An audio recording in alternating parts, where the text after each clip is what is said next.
Long before anyone called this land Poland, people lived here. Ancient peoples left their traces in the soil. Bones, tools, whispers of forgotten languages. But the story that truly matters begins in the 4th to 6th centuries AD, when waves of Slavic tribes migrated westward from the eastern steppes and settled across the flat heartland of Central Europe. These were farmers and foresters, people who understood how to read the land, how to coax sustenance from dark soil, how to survive in the long grip of winter. Among the many Slavic groups that settled these plains, one tribe gradually rose above the others, the Polans. Their name came from the Old Slavic word pol, meaning field or plain, people of the plain. It was a humble name, and also, as history would prove, a prophetic one. People who live on open plains are forever exposed to the winds of history, to invasion from every compass point, to the crushing weight of powerful neighbors. The Polans settled along the Warta River in what is now Western Poland and began the slow, patient work of building a civilization.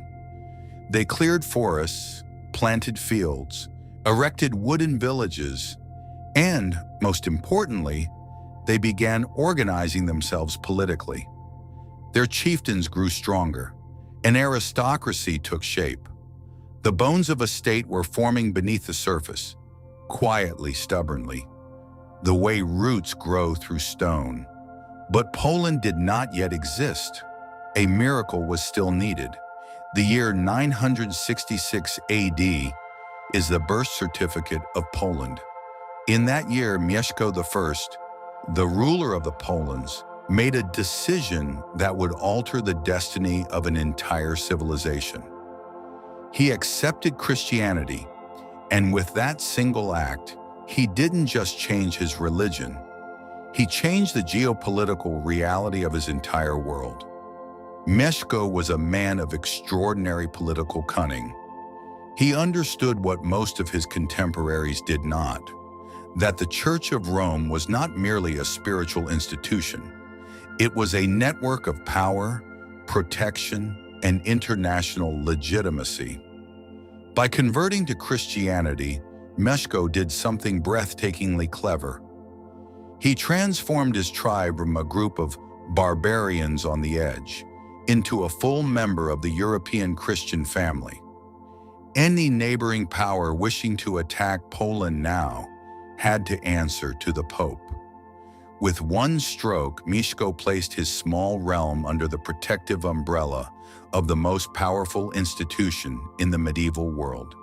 His son, Bolesław I, who would earn the title the Brave, hammered this foundation even deeper. He built armies, expanded borders, forged alliances, and in 1025, in the final year of his life, placed a crown on his own head. Poland was no longer a tribe. It was a kingdom, recognized and feared. The Piast dynasty, which began with Mieszko, would rule Poland for more than 3 centuries, a turbulent, violent, glorious era of fragmentation and reunification, of invasion and resilience. In 1241, the Mongol army swept in from the east like a fire, burning Krakow to the ground and leaving villages as ash. Yet Poland did not die. A people who had just discovered their national identity absorbed even that catastrophe and rose again. In the 14th century, a king named Casimir III, history would call him Casimir the Great, gave Poland a golden era it would remember forever. He wrote laws, built cities, founded the University of Krakow, one of the oldest in Europe, and extended extraordinary tolerance to the Jewish communities fleeing persecution across Western Europe.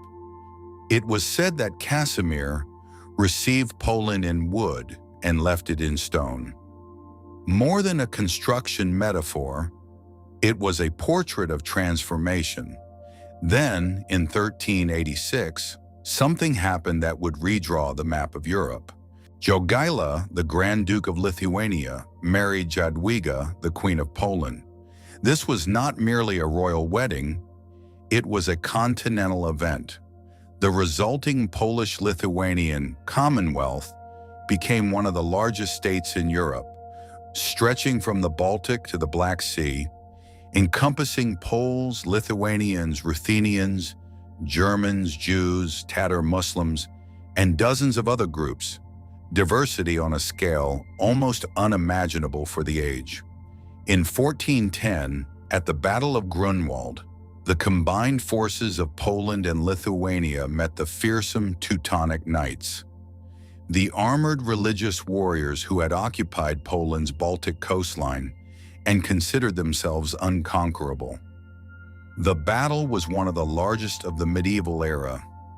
The Teutonic Knights were shattered. The news rippled across every court in Europe. Poland was a great power, and anyone who had doubted it would doubt no longer. The 16th century was Poland's golden century. Krakow became one of Europe's great cultural capitals, a magnet for artists, philosophers, scientists, and writers from across the continent. And from within this flowering civilization came a man who would change how humanity understood the cosmos itself.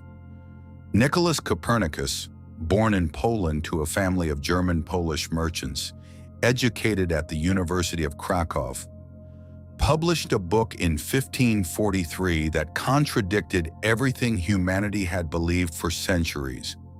It was not the sun that orbited the Earth. It was the Earth that orbited the sun. With one slender volume, a Polish scholar ignited the scientific revolution of Europe. The universe was never the same again. Politically, Poland was equally revolutionary. In 1505, the law known as Nihil Novi decreed that no new law could be passed without the consent of Parliament. Poland had a constitutional system centuries before most of Europe even imagined such a thing. And by 1573, the election of the king itself was handed to the vote of the nobility. A noble republic, almost unique in the history of the continent. While Western Europe burned in the flames of religious wars, Poland became a sanctuary. Protestants, Catholics, Orthodox Christians, Jews, and Tatar Muslims all lived within its borders under a degree of tolerance that was startling for the era.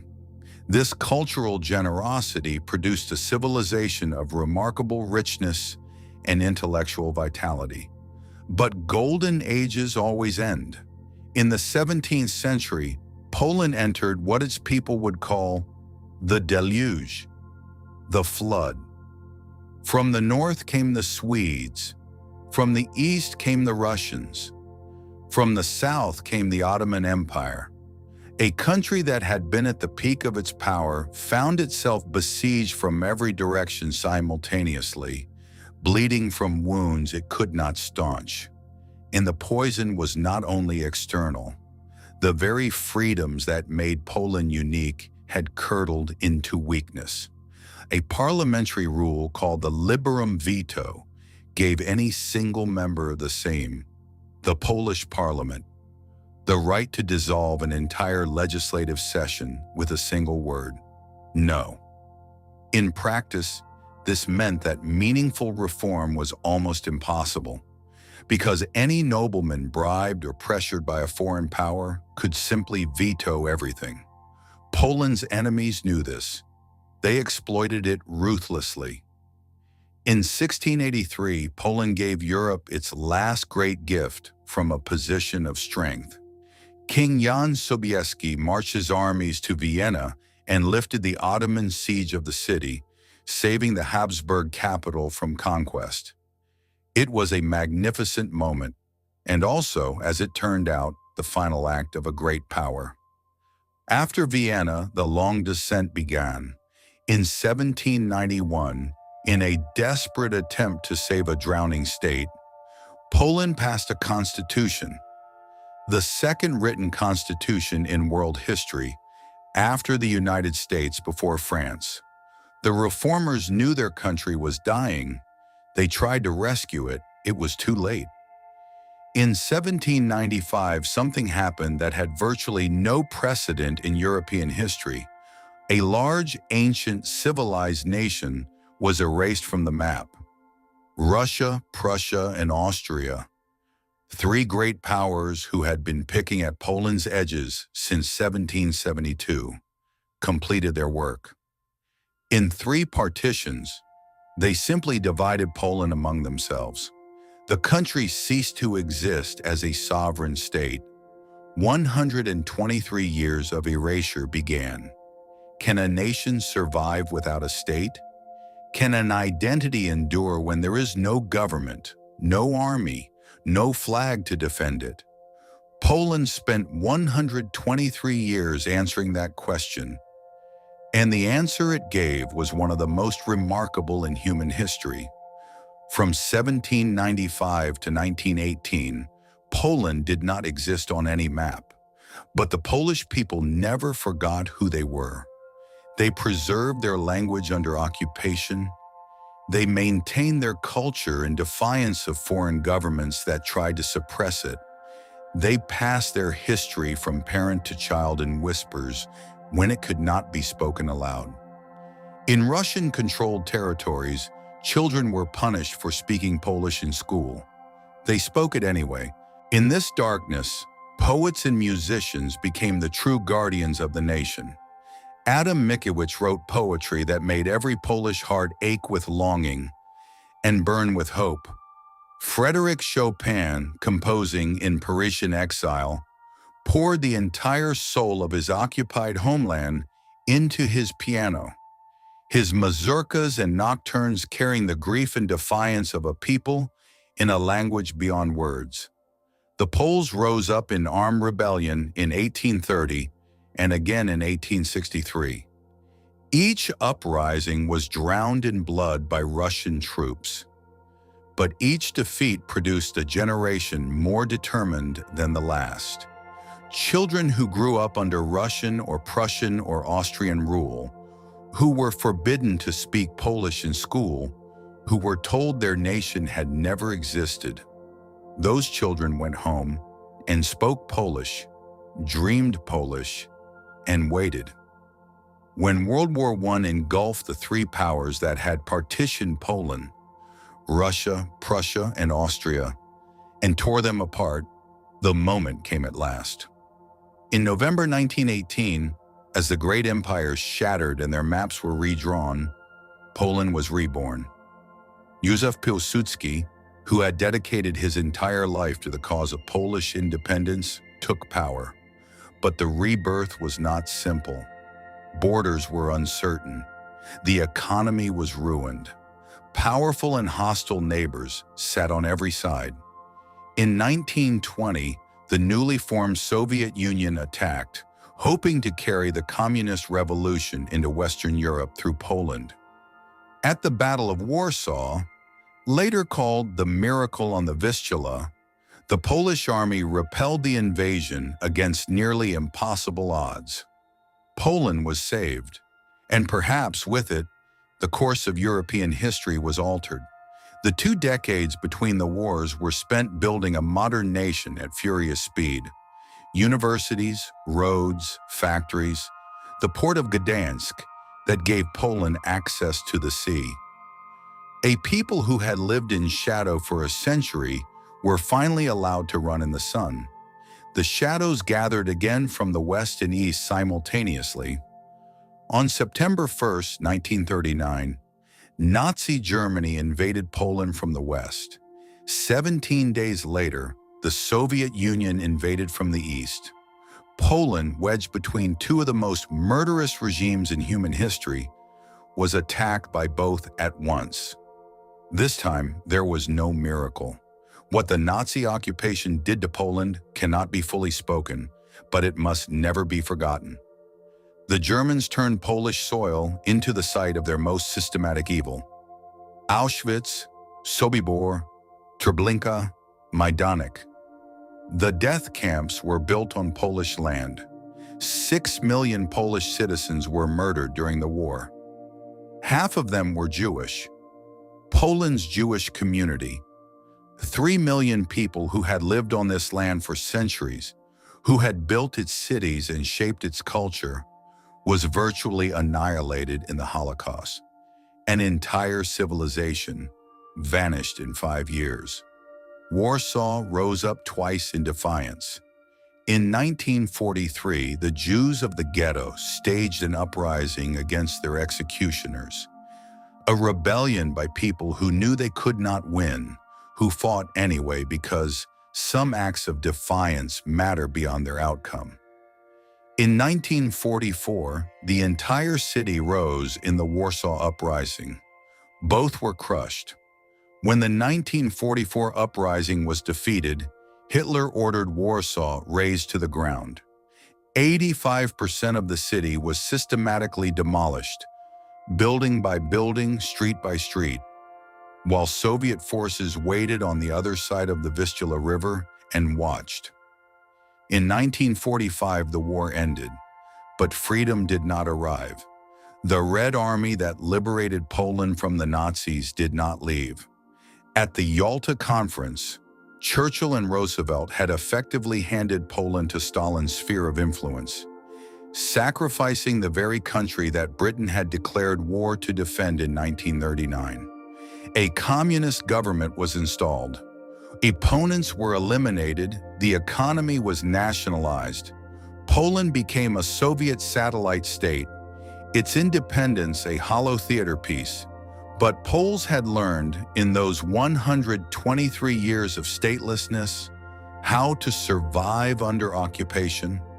The Catholic Church, which unlike in many Eastern Bloc countries, retained substantial power, became the center of cultural resistance.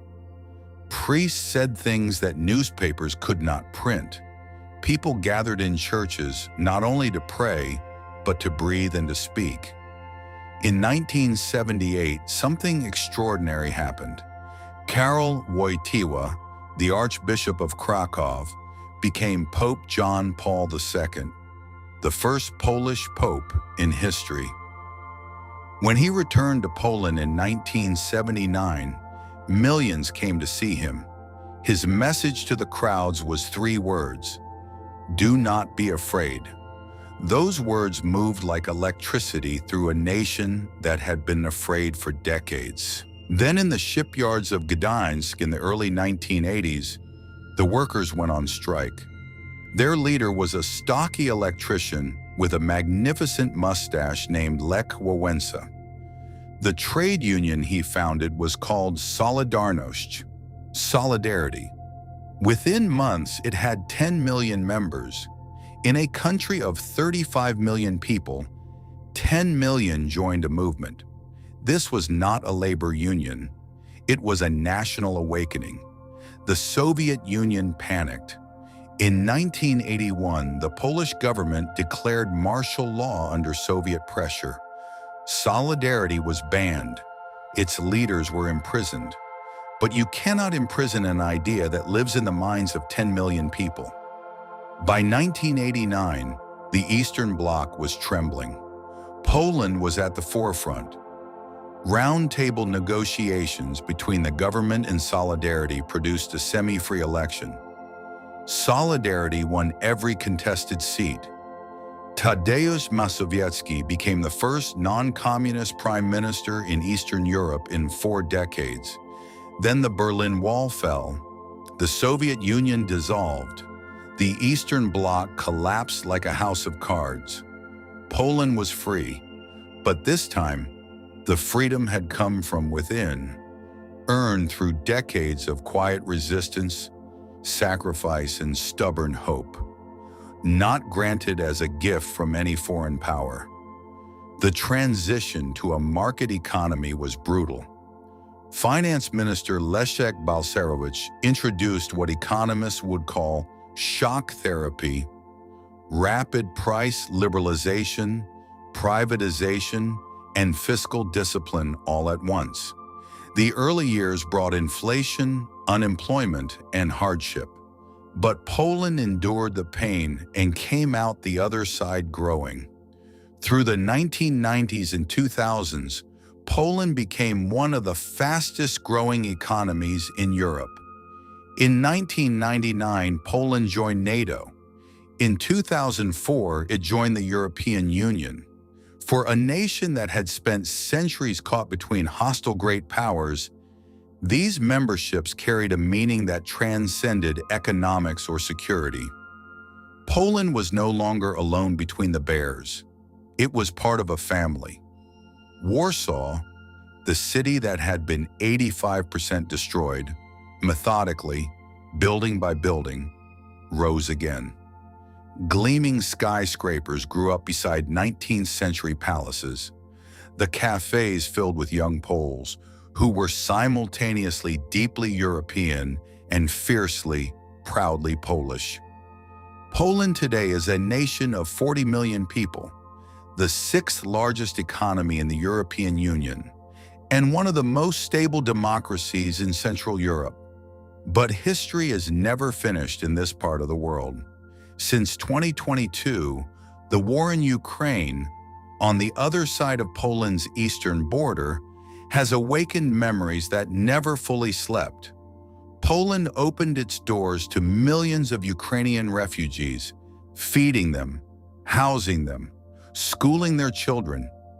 A nation that spent centuries searching for shelter had become a place of shelter for others. The story of Poland, if it must be compressed into a single word, is this: resilience. This people has been conquered, erased, partitioned, occupied, and annihilated, and has survived everything. Not through luck alone, not through geography, which was never kind to them, but through something harder to name and harder to destroy, a collective decision renewed in every generation that they would remain who they are. When Copernicus showed humanity the true shape of the cosmos, he did it from Polish soil. When Chopin translated the grief of an entire exiled nation into music, he did it with a Polish soul. When Pope John Paul II told a terrified people, "Do not be afraid," he did it with the authority of a man who had grown up in occupied Krakow and knew exactly what fear looked like, and answered it with clear-eyed, unwavering courage. When Lech Wałęsa signed his name on a piece of paper in a Gdańsk shipyard and changed the course of European history, he did it with the calloused hand of a Polish worker. These moments are not accidents. They are the product of a civilization that has been tested to its absolute limits, again and again, and has chosen, always chosen, to endure. Every stone in Poland has a history. Every river has seen blood. Every open plain has witnessed both glory and catastrophic collapse. But today, under the wide European sky, with a flag whose white and red seem to carry the colors of winter and the warmth that always follows it, Poland stands, battered, complicated, deeply imperfect, and gloriously, defiantly alive. That, in the end, is the miracle. Not any single battle won, not any single brilliant king, not any single revolution ignited in a shipyard. The miracle is quiet and enormous, renewed in every generation across 1,000 years of fire. Poland is still here, still breathing, still itself, and it intends to remain so.